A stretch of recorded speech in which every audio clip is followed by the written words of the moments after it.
stop reporting it. 2 weeks from now, we got to band together. We got to go beyond electoral politics. We got to organize within our communities, hold our elected officials accountable, advocate for policy within our communities, tell them we need this housing, we need this education, we need clean water and air, regardless of how many people of a minority live in our neighborhoods. These are all things that we should be fighting for as people.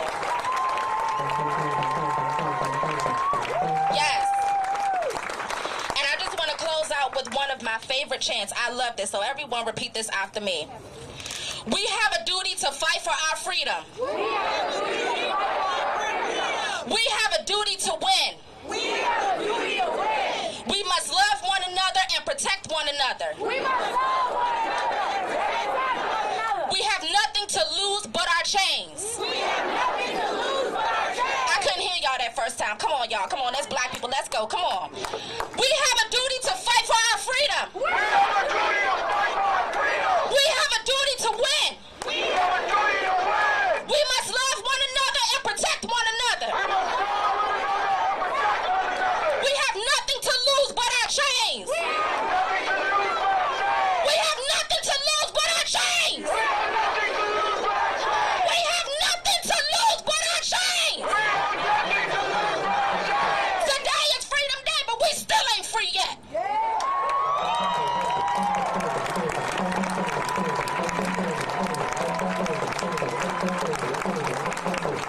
So, who's ready for Michaela Wilkes to be in Congress? I think so. I think we are ready for 2022. All right, like I said, healthcare, it's a racial justice issue. And we need to be marching on these streets for healthcare until we get it. Okay? Because we need universal healthcare in America. It is about time that we join the rest of the world and guarantee all of our people health care. Health care! That's how we live! Ladies and gentlemen, I want to welcome up to the stage here. We call him Dr. America. Sandeep Shriram. I hope I said it right. I want to thank the organizers of this celebration for inviting me to speak. I'm truly honored. My name is Sandeep Shriram, and I was born in a community hospital in the mountains of Bath County, Virginia, not far from the West Virginia border. The main reason that hospital took care of my mother and me was because earlier generations, Black and Latinx and indigenous peoples, stood up and demanded equality, dignity, humanity, the values we celebrate on Juneteenth. My life and the lives of so many Indian Americans and South Asian Americans are possible because of the sacrifices made by countless Black people for generations. I have dedicated my career to carrying that mantle of courage and paying it forward. The fabrics of our destinies are interwoven. Together, we will be the last generation to fight for healthcare as a human right. Healthcare will be a human right regardless of what you look like, regardless of what you earn, regardless of whether you live in a blue state or a red state. We will be the last generation to fight for healthcare as a human right. Before coronavirus, 59% of America's uninsured were people of color. Now, that's not breaking news to many of you, but when I try to tell that to other doctors, to other politicians, they're surprised, they're shocked. I had one of them ask me, well, what can we do to get these people into the healthcare system? Can we get them jobs? How do we make them feel responsibility of getting insured? Don't they know about Medicaid? Why can't they just get on that? Now, you know how these moments are. I'm trying not to catch a case, but I'll tell you what I told them. People are not failing America's healthcare system. America's healthcare system is failing people. America's healthcare system fails at racial equality because our system profits from racism. The American healthcare system profits from the racism of capitalism. The American healthcare system profits from the racism of income inequality.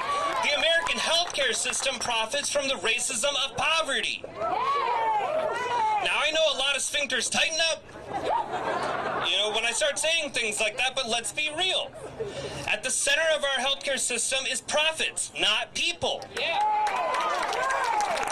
Hospitals and clinics don't struggle to stay open in wealthy white communities, but they're always struggling to keep the lights on in neighborhoods that are mostly black or Latinx.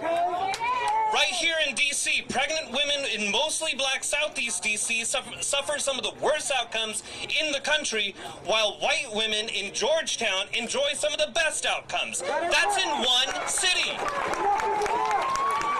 Next door in Maryland, there are over 300,000 people without health insurance. 73% of them are people of color. In Minnesota, where our brother George was taken from us, people of color make up only 21% of the population. They make up 44% of the uninsured. America's healthcare system is failing at racial equity. And that's because our healthcare system was not built for us. There are 40 healthcare corporations in the Fortune 500 that made over $2 trillion in 2019. That, my friends, is looting. America's healthcare system is failing at racial equality because it is too busy succeeding at profits, not people. CVS is the top healthcare company on that list, raking in over $250 million in 2019 alone. That company just made $250 billion in 1 year. 1 year. While millions of people of color suffer and die because they can't afford prescriptions. But politicians and cable news have the audacity to shame entire communities when one CVS pharmacy burns down. Who are the real looters?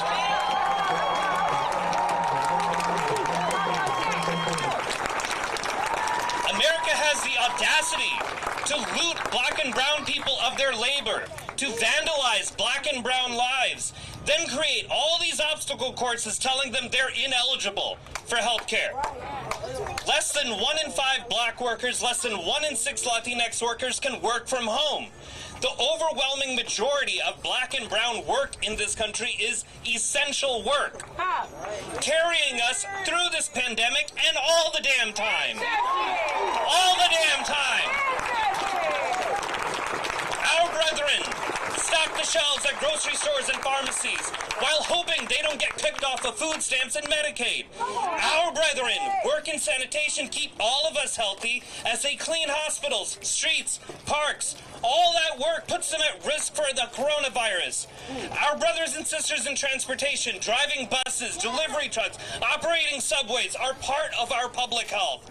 All of this work is labeled essential, but too often workers are treated like they're expendable.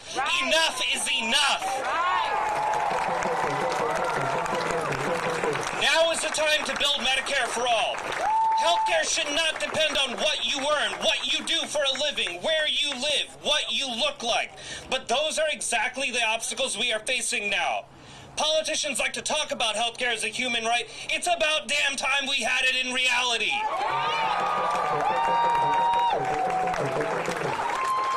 And this is always when the skeptics and the so-called experts tell us that Medicare for all is unrealistic. But you know what? It should be unrealistic for black mothers to die at 3 times the rate of white mothers. It should be unrealistic for black babies to be twice as likely to die as white babies. It should be unrealistic for Latinx children to be twice as likely as white children to be uninsured.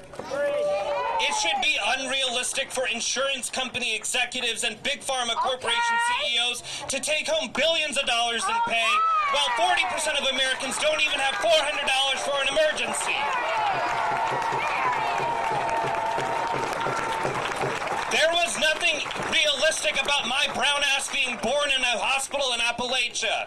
There was nothing realistic about that. But I'm here, damn it, because my black and brown brothers and sisters rebuilt what's realistic. And we are going to do it again. Now is the time to raise the conscience of this nation, especially as people of color become the majority of this nation. We cannot and must not leave healthcare as a privilege that depends on where you live, what you earn, or what you look like. Together, we will be the last generation to fight for healthcare as a human right. Together, we will bend our moral arc toward the justice, and we will pass Medicare for all. We will build healthcare on the Juneteenth values of equality, dignity, and humanity. I am honored to take this work on with you. I love you. Thank you. Give it up one time for the doctor. Healthcare matters just like our lives. Healthcare matters just like our lives. Now, ignorance is bliss, because being ignorant is not cute. So, getting names right are important. So, we're gonna, your name is? Kavo, from Cameroon.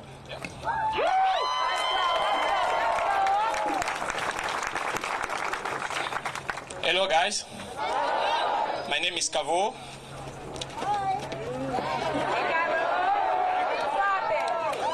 I love this country. I have a story. I come in this country in 2010. I traveled in the world. I've been almost to 25 countries in the world. I've been almost on 25 countries in the world. And when I come in this country, I was not speaking English. I will just speak French. And I see the reality, how they kill people like chicken, how they are in Cameroon, in Africa, everywhere in China. And when I come in this country, people ask me, which country you love more? I say, I love America. Because I've been there to many countries and I see with my face. I have a chance to be a professional soccer player to my life. I've been in Japan, Hong Kong, China, Dubai, South Africa, and many countries when I was playing soccer. And today, I just want to say something. Many people in the world know America is the best country in the world. Right now, in 2020, people think America is not the best country anymore. The what happened 1 week ago or 2 weeks ago. The what we need is to start in home. Everybody accuse the system, and I agree. Everybody accuse black. Everybody accuse the police. To me, we can start the change from now. And now we need to start the change. For black, the change needs to start in home. Yep. That's right. That's right. And we need to teach to our generation, kids, how we can be happy to live in this country first. We don't need to scare about the police in this country. That's right. And I want every black in this country to know the Sixth Amendment to the United States. Because the Sixth Amendment to the United States say you can have a ticket, you can call the witness, you can be face to the judge, and you can defend yourself if he is not happy for anything. Short story. I was driving to Delaware in 2017. I stopped by the police, and what happened? The police officer said, you was driving to 19. I said, I'm sorry. He said, why you say sorry? You were driving faster. Are you crazy? I said, I'm sorry, sir. He said, no, you don't need to say sorry. I'm telling you, you will try to kill people. I said, you're right. He was pushing me. Pushing me. We need to be smart. Please. We don't need to fight with the police. This is my advice. And for the system about the police, I'm going to say they need to think, to love their own self, because if someone run, why are you going to shoot someone because he's running? You have a tag number, you have all the information. That's what I'm saying. The problem is, think about your life. You fight for the government because you are police. Okay, when you shoot someone, you go stay in jail for all your life.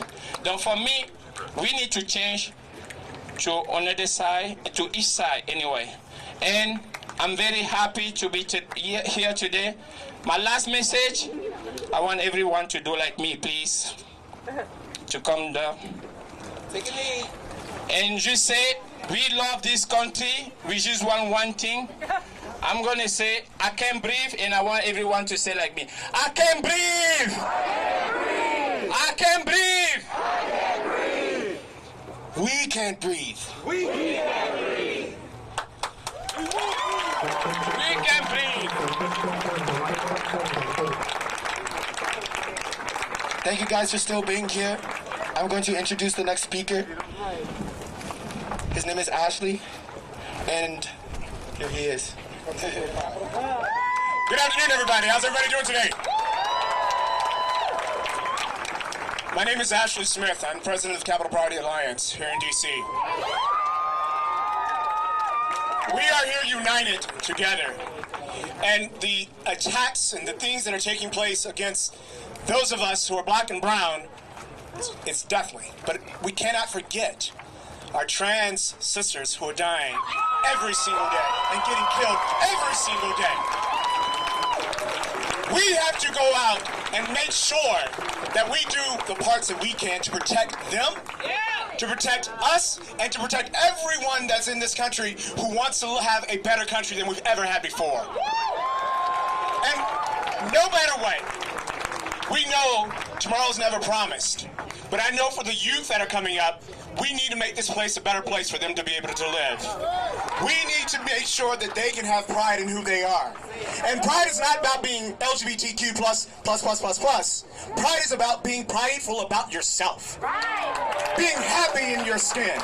And understand, I may be black, I may be gay, but I'm still a citizen here in America. And I have the right to do what I need to do each and every single day, just like all of you all do.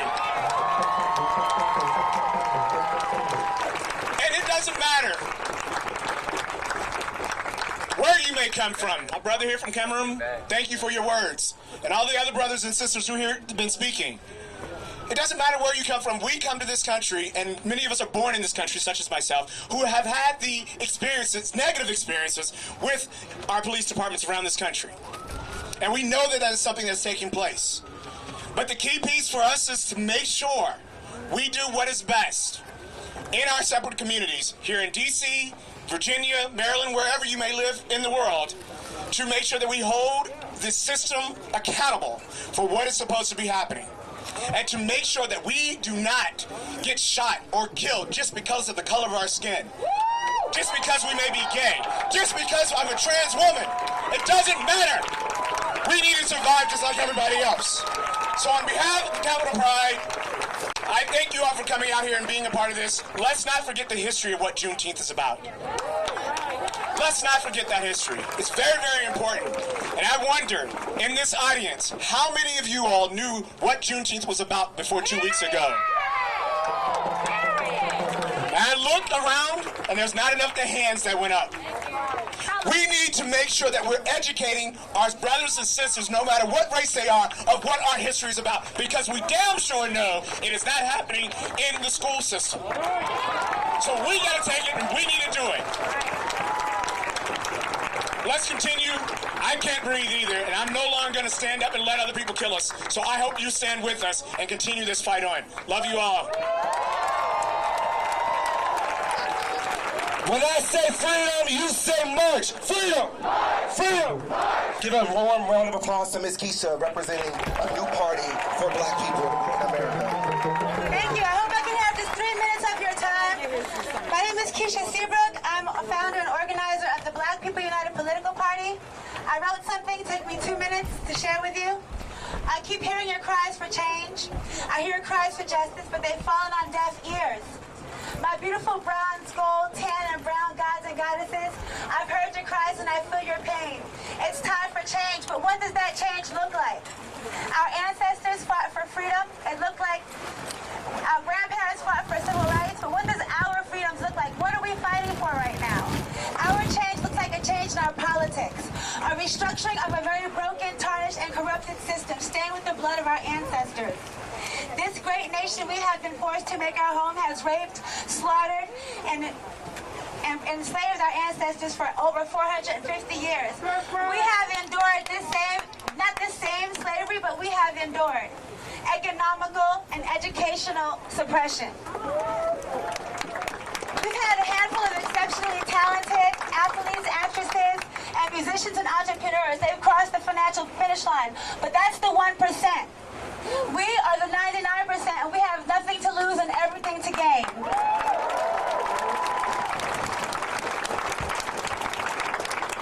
Our justice has been delayed for too long. They've taken our meekness for weakness, and they think that sentencing and putting uniformed police behind jail is enough. It's not enough. They think giving us an African-American president and a few politicians enough. We are saying no. Our rights, our freedoms, and justice have been denied for too long. We cannot expect a politician forced to choose between the lesser of two evils, whose hands are tied and bound by their codes, to really represent us. We, the African American, the Latin American, and simply tied American, cannot truly be represented until we have a political voice. A political party built by us. There's a lot here to read, but please go to blackpeopleunitedpoliticalparty.org, bpupp.org, sign the petition, help me get this movement started, because time for change. The revolution isn't starting, the revolution is now. Thank you.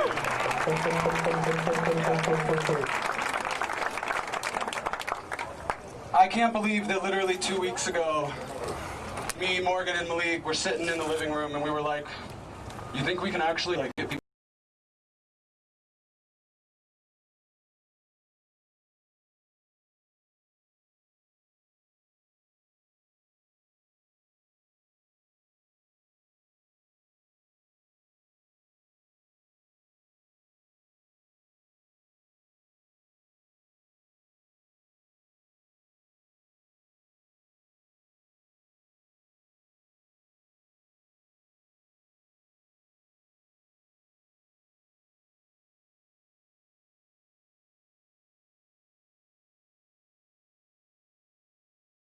you?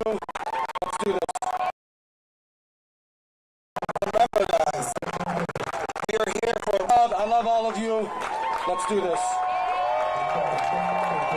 Remember, guys, we are here for a protest. This is not a barbecue or a cookout or an invitation for play. So I want you to take this time to get food and be hydrated. But then I want you to find 10 people. Find 10 people, because we're trying to do community organizing today. We're doing a moment.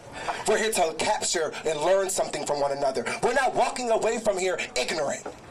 So if you want to, you can get some food and water. But if you can, find 10 people right now. I need circles. Let's find 10 people.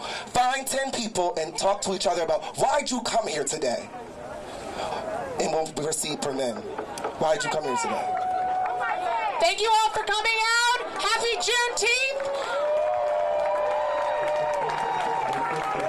We're going to see you all next year on the mall. This is the first annual Freedom Day March, the first of many.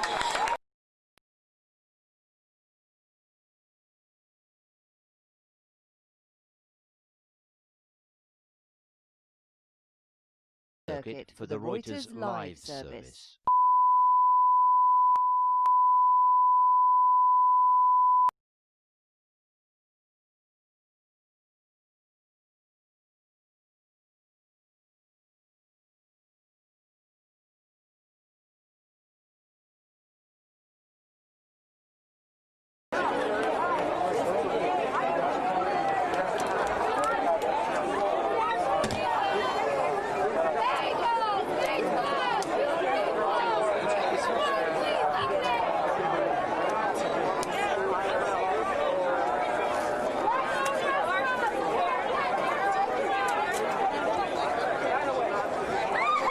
Alrighty, guys, so there's voter registration to the right, food and water to the right, meals to the right.